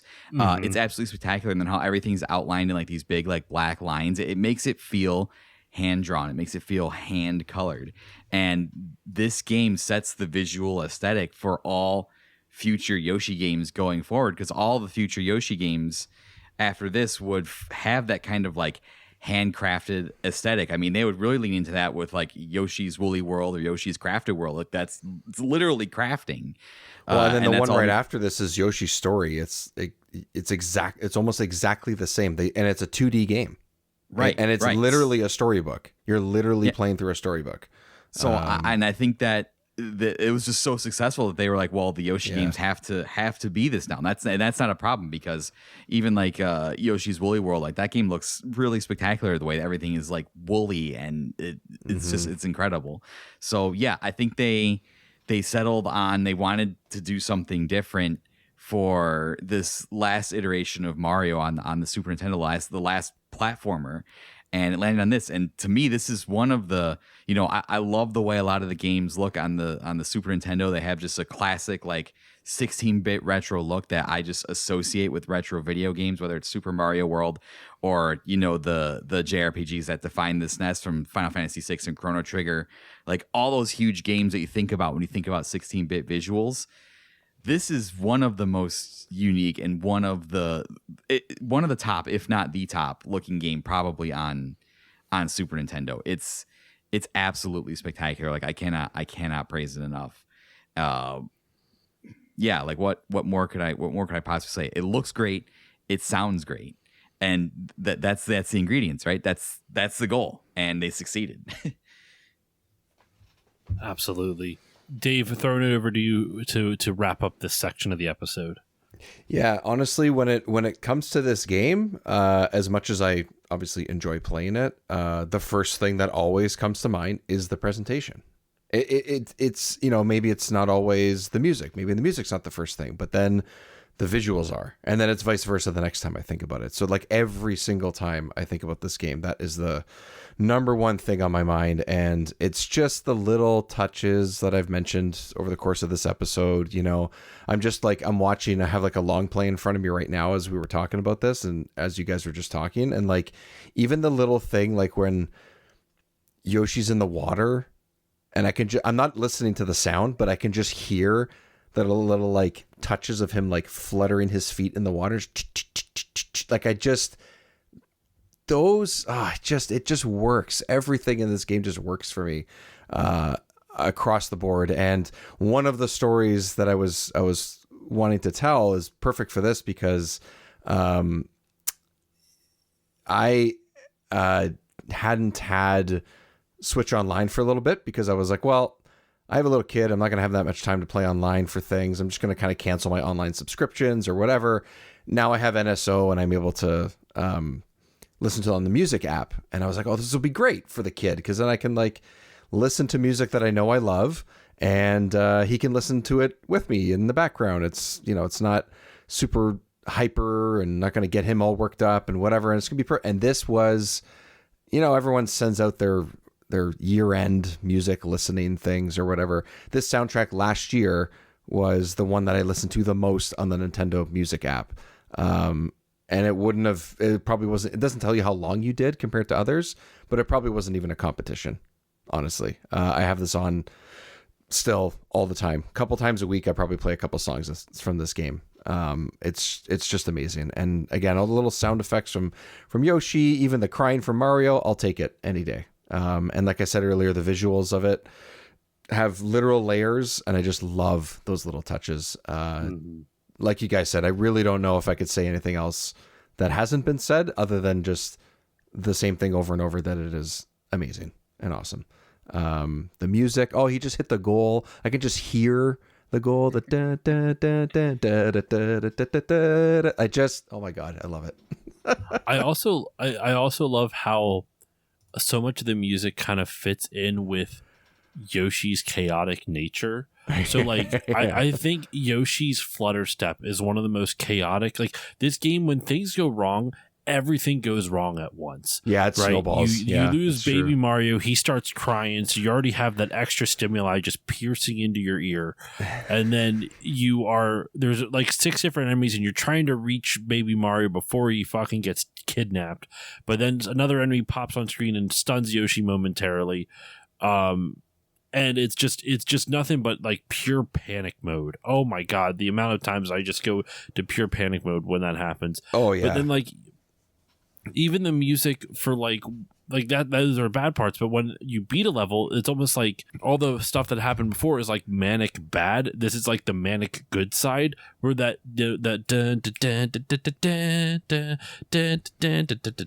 you can just picture like Yoshi like losing his shit, just dancing out of joy. It's party time. Let's be honest. It's party time. Whenever I was playing this in front of my daughter, I would start like headbanging to the rhythm almost, because like it's so fun, man. It's so fun. Even the music and like literally the level select screen, I absolutely love. I hum that all the time. It's just in my head nonstop. The underground cave music is great. The other thing about presentation that's not music related, before I forget, because I know I'm going to forget it, is the levels where you run into like the big fuzzy things and it basically makes Yoshi drunk. You go on LSD. Yes. Yeah, you're on drugs and the whole level is just wavy, and it really actually does throw off his balance, and it does affect how you have to control, and you can just keep hitting them because they put so many of them on the screen. And like, that's such a unique idea gameplay wise, but visually they make it work too. And it's awesome. Yeah. 2 things I wanted to mention for the level select music. I love how the more you progress through levels, like they layer more instruments on top of it. Yes. Like it's incredible. It's a awesome touch to like tell you that, hey, like audio wise, you're making progress.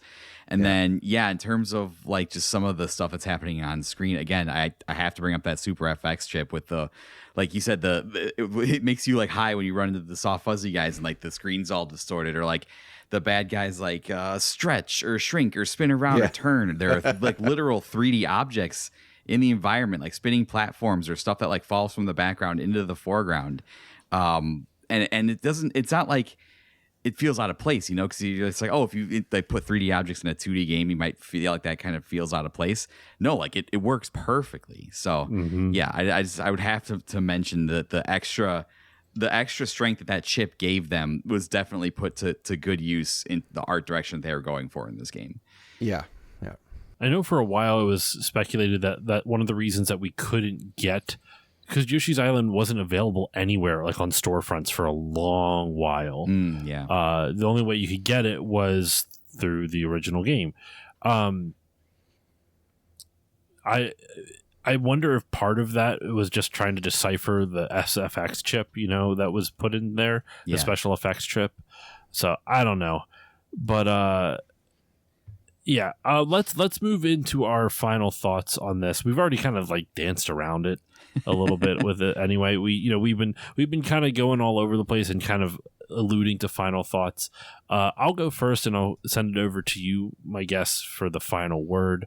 I don't know how else to say what to say about this that hasn't already been said in this episode. I'm not, let alone, what people have said online and in articles and written about this game for years now. But this game just is great. It's so much on. It's packed with so much joy and so much fun. And I think something that this game really captures, that I think Mario in general captures, but like I think, how can I put this? Like, I think Mario games, one of the reasons they still resonate so much with me is I feel like Nintendo has found a way to like bottle joy and put it into a video game. And nice. Mario just, they always seem to nail that. Like, and I understand, people have different, like tastes and what things that they choose to, like, things that they enjoy and they don't enjoy. So I understand not everyone's going to like Mario, but I do think for the people that like Mario games or just like platformers, like there's just so much joy in Mario games. And while I think the other Mario games are really good, I think this one is one of the earliest examples I see in a Mario game, or a lot of stuff from Nintendo, that just felt like they captured joy in it. Like, I think Mario World is a lot of fun and it makes me feel joyful, but I think Yoshi's Island like captures joy as almost like a part of the gameplay, and I don't know how to quantify that. I don't know how else to describe that. It's just how I feel, but I just wish that I could give specifics on it. Like, I think it's part of, like, when I say I like something or don't like something, I usually try to give, like, oh, this mechanic I think is bad, or this was too long, or I like this because it, was super creative and it was a different use of the mechanics I wasn't expecting, or blah, blah, blah. But in this, like, how can I describe what makes me feel joy? It feels, I think it just, you can see how much fun they had in creating it. And so in doing so, in seeing the fun they had in making it and how much creativity they packed into it, I think that does work its way back out to us, the audience. And I just think this game just exudes joy. And I think that's my final thoughts on it. It exudes joy. Just so much fun. I'll throw it over to you, Dave. What are your final thoughts on the game? Yeah, no, very well said. Honestly, that's a great way to put it, is that the game just feels joyful, feels wonderful, feels, I do think that there is something to be said about games that are, platformers are mechanic based, but there's there's a lot here, and we just talked about it in the presentation, that creates more than just get from A to B, collect as much stuff as you can, try to survive, blah, blah, blah, all those things that you can, attach to pretty much any type of platformer, whether it's a precision one or one like this or any other kind of sort of classic early to mid 90s platformers and various consoles and stuff. But like, the overall package here just creates a whole lot more. And I do think also based, mechanic wise too, is that I find the difficulty balance in this game to be perfect. I don't find it to be. It's obviously just getting you started in the first couple of stages, not world, but stages. I could probably breeze through the first world with my eyes closed at this point, but like, I just love playing it because it's just a good, simple ramp up to what the game has to offer. And then as you get later in the game, as we talked about, maybe at times it feels like it takes a little bit longer here and there, but like, it's not like it's punishing you. It's not throwing a million enemies or making impossible jumps there. Yes, there is a difficulty ramp up, but if you are playing through this game in a somewhat, close together time frame, you'll be able to get a handle of things and be able to handle what they throw at you. And it's not trying to give you a game over screen. It really isn't. It's just every once in a while you might fall off a ledge or you might have to start back at one of the checkpoints or anything like that. But something like that also adds a lot to an experience from start to finish as opposed to just a couple levels. And I just think that for me, I don't know, this is sort of like a comfort food, this game. I have a few like this. Many of them, coincidentally enough, or maybe not, are within a Mario franchise. Like for me, it's the Mario Golf games on the Game Boy Color and GBA are that.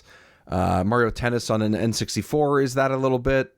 But like this one is my go-to. And because it's not as difficult as the Donkey Kong games or Donkey Kong Country 2, which, yes, might be my favorite, that's much more of a challenge and needs me to focus a lot more and needs me to make sure that I am ready for a challenge like that, especially in the latter half of the game. In this, I don't feel that pressure quite as much, and I think it's very easy to pick up and play pretty much any level, especially the first half of the game, and just have fun and have that joy like you mentioned, Josh. I just think that this game is one of my favorites of all time for various reasons, and I probably have talked in circles around it for the last couple hours here, and it's just been it's that for me from start to finish. It's just one of my favorite games ever. All right, and I was going to push back a bit on the difficulty, but I was realizing like the only things that I had to compare it to was like the last couple levels I thought were bullshit. But no, there's a few points that are much like ramp things up for sure. But I do think that if you compare to even the first Mario World, like those are throwing different types of platforming challenges at you and stuff. And there are some really tricky spots in this for sure. And I don't think it's meant to be like a super, super tight platforming, like jumping platforming, like we've talked about. But I never feel ripped off by this game, at least personally. But I can understand why those last few stages, or why in that last world especially, there's parts of it that feel a lot more punishing than what came before it. Eric, throwing it over to you for the final thought, your final thoughts on the game. Man, what more can I add to that? I think you guys, I can't agree more.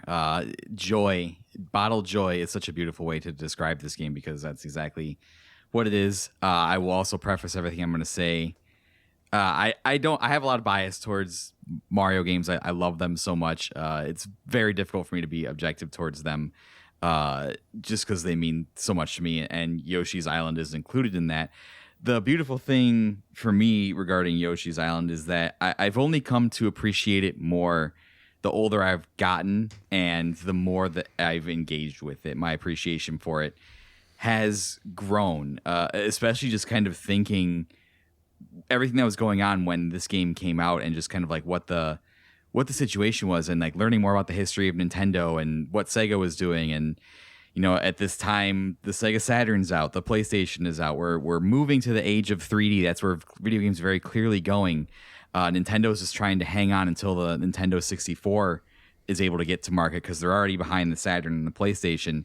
And just some of the things they put out in the second half of the Super Nintendo's life cycle are it's just incredible. If you're able to put yourself in that time period and think about it, Donkey Kong Country and Chrono Trigger and Super Mario RPG and Yoshi's Island and all these games that came on in the second half of the Super Nintendo's life cycle, Nintendo got absolutely everything that they possibly could out of that console. And I think Yoshi's Island is just like the perfect culmination of that. Like, this is Nintendo having full mastery of their machine, having full mastery of the 16-bit era, having full mastery of Mario gameplay, of design, of sound, all that stuff working together.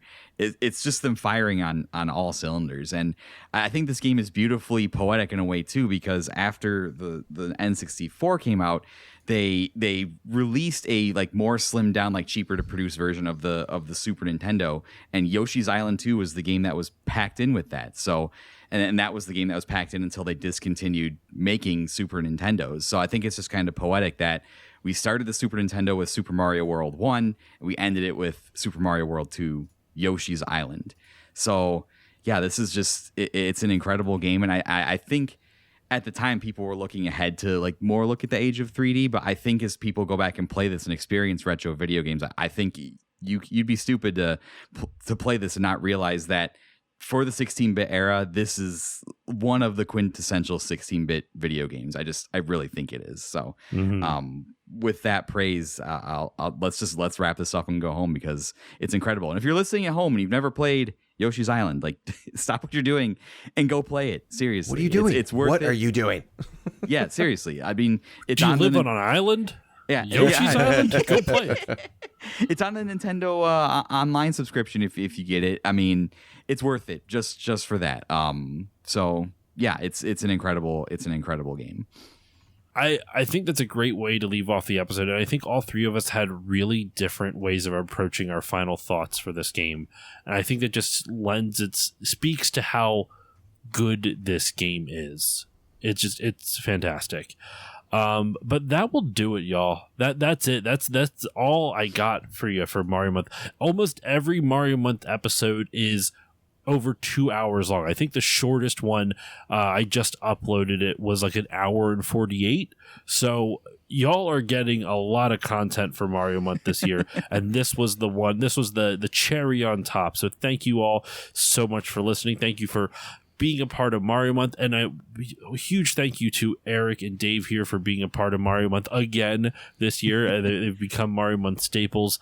I'm going to throw it over to you first, Eric. Where can the good people find you online, and is there anything you'd like to promote? I don't think anything specific. Hi, I'm Eric. I host the Unlockables podcast, which I build as the story of video games, people play them, and the memories made along the way.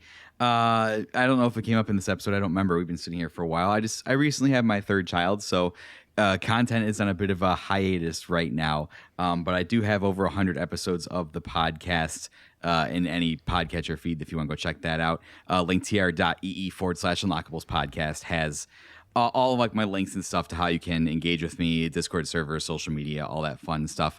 The one thing I would want to specifically promote is if you could go over to the YouTube and subscribe. I'm probably going to be putting more content up there. My most recent project is I put up a over hour-long video of my first playthrough of Chrono Trigger for the 30th anniversary, and that video got some really good reception. So it'd mean a lot if you could go check that out and give me some feedback on that. I'm starting to dabble with a little more video content, I think, as I get a little bit older in my content creation journey, as I have kids and time is more limited. So yeah, any feedback on that would be greatly appreciated.